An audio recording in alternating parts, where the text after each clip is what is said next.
good party people? This is According to Woods, and I'd be remiss to not introduce this gentleman here. If you don't know already, he is LFA vet, two-time Gladiator Challenge Champion, 8-time North American Grappling Association Champion. Yeah. It is the bulletproof one, Blake Troop. Blake, how you doing, brother? Doing pretty well. You know, I watched my boy Ryan smash earlier tonight. Went to the forum, watched a bunch of good fights at Bellator 214, and having a great night. Damn right. Now, I mean, that Bellator card, it's probably the most stacked card in all of MMA of this year. Now, I know we're only in January. Fuck, I don't even know what month we're in. But I digress. We're in January, and this has to be one of the biggest cards of the year. What was your assessment? What stood out? I was stoked to be able to go watch Fedor's, I would assume, his last fight. I don't know how much longer he plans on fighting for. But I was stoked to be able to go check that off the list of people that I got to see fight, you know, because, like I said, I don't know how many more fights he's going to have. I've never seen him fight. I was a little disappointed, and I expected a little bit more, but I guess I'm not really surprised at how it went down, but I'm stoked to have been able to be there and watch that, you know. Now, did you anticipate that Ryan Bader was going to be as dominant as he was? I thought it was going to be a first-round finish for Ryan Bader, just because of the athleticism and strength, and I don't think Fedor's the same Fedor he was before, where he got slammed on his head and bounced back. You know, that's not the... tonight it looked like a step-in jab to me when he got dropped. It didn't look like that much. The replay showed it was kind of more on the button, like kind of a step-in, like overhand hook sort of, but I mean, he's not the Fedor that I watched 10 years ago, you know, like who I would have really argued for the GOAT. He's kind of beaten the who's who. You know, if you want to say whose record could compare to like John Jones currently, I'd say Fedor of past. But he's almost fought his way out of GOAT contention, in my opinion, with taking some of these losses. But nonetheless, I was stoked to go watch him, you know. I was on my feet for that whole fight, and when he came out, you know, I was stoked. Yeah, absolutely. Now, I mean, would be remiss not to talk about Ryan the Lion Lilly. That was a crazy knockout over James Barnes. Tough dude out of a great camp in Team Quest. But, I mean, how was your initial reaction to it? You know, so I actually missed it. I was just pulling into the parking lot, and I got a notification on ESPN. Ryan Lilly knocks out Barnes in like a minute and something. And I was like, God damn. And I opened it up and watched it immediately. And you just hear the whack when you see that foot coming around under his ear. Yeah. And just dropped his ass like a fucking... That fool was out. Jumped on top, threw a few more on for a good measure. But I was fucking stoked to see it, you know. Not only that, but Barnes is a tough dude. Like, he just beat one of my teammates, Albert Morales, like, what, 2 months ago at Golden Boy. Yeah. Pretty dominant fashion. And Albert's a tough guy, you know, UFC vet. And sort of come in and watch Ryan put a guy away like that in a minute and change is... in that fashion too, you know, highlight reel fashion. It's fucking stoked to see that, you know, and I'm hoping he gets a call for either main card next time for Bellator or UFC, or, you know, he definitely deserves it after. I mean, fuck, he's got a lot of fights where he could have gotten it already, you know, but after a win like this on such a major show against a tough opponent, you know.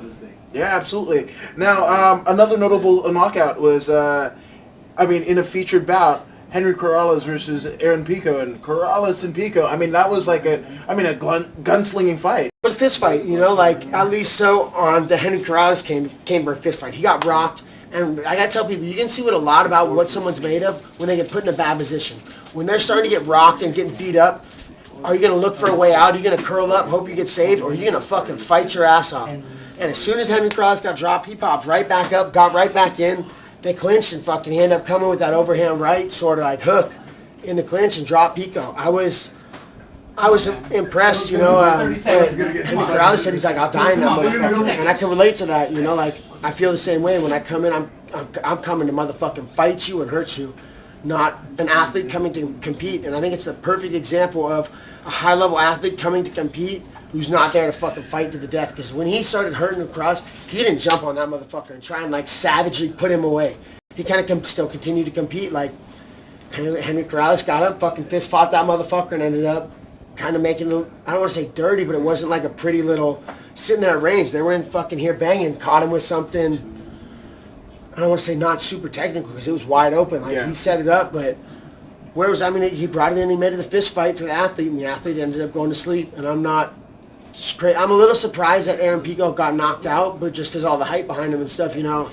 But he's a top-level athlete, doing top-level strength and conditioning stuff, and he knows how to compete. But fuck, this isn't a sport. You don't play fighting, you know. Like And we see athletes coming to compete, and they don't have that killer instinct where they're trying to fucking kill you. Like Ryan, could have, after he hit Barnes earlier, could have just been like, that motherfucker jumped on top and started Tarzaning his head. Killer instinct, like, and athletes don't always have it, you know, like, I would say that's one of the biggest takeaways of that. Like, dude, he's an incredible competitor, and he almost put Corrales away.